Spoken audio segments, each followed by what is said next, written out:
All right, Mitch Heimpel is my guest, conservative strategist with Enterprise Canada. Hey, Mitch, good to see you. Good to see you, Todd. All right, your expectations for this trip here. What's at stake for Mark Carney? What do you think?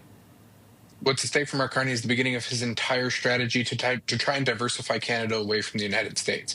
That starts with seeking major capital investment in the Middle East. He's in the UAE, but also continuing to build the diplomatic relationships that he's had to resuscitate since taking over for Justin Trudeau. Yeah, and I wonder how successful you think he's going to be, Mitch. You know, you've seen him on other trade missions elsewhere in the world. Now he's going to the UAE, first time, as you mentioned there, since then Prime Minister Pierre Elliott Trudeau. We know that the Emiratis have got a lot of money, and Mark Carney is talking about these mega projects that he wants to build and obviously help fund. Yeah, and one of the problems the Carney government has had to this point is there's been a string of overpromise, overhype, and a little bit of underdeliver from the Prime Minister. So he's got to actually bring some tangible results back from the UAE.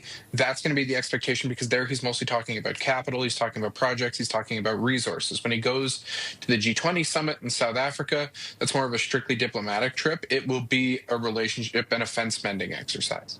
Right. The other question I've got for you is whether you think that the Prime Minister may, in fact, raise any human rights issues with the United Arab Emirates. As you know, they stand accused of being involved, helping to fuel the civil war playing out in Sudan right now, Mitch. This is obviously very awkward for Mark Carney. This is something that other Prime Ministers may have raised. I wonder what you think will happen this time. He may raise it in the room. I wouldn't expect it to end up in a communique. It makes you a bad house guest. Can you elaborate on that a bit? If you're going to show up to the UAE and ask people for money, it's impolite to then cause them a degree of embarrassment in front of their media and yours. Yeah, as well, he's also heading to South Africa. Yeah, how challenging is it right now for Mark Carney to try and find new friends, Mitch? I mean, we have been very reliant on the United States for so long. Makes sense geographically, but now with Trump in the White House, it doesn't make as much sense. Our destiny is tied to geography. We're always going to be, to a certain degree, economically dependent on the United States, and pretending that we won't is a fallacy. But we did let a lot of our diplomatic relationships with our European allies kind of falter over the course of the previous decade. Mark Carney has shown that it is a priority for him to try to resuscitate some of those, with the UK in particular, since becoming Prime Minister.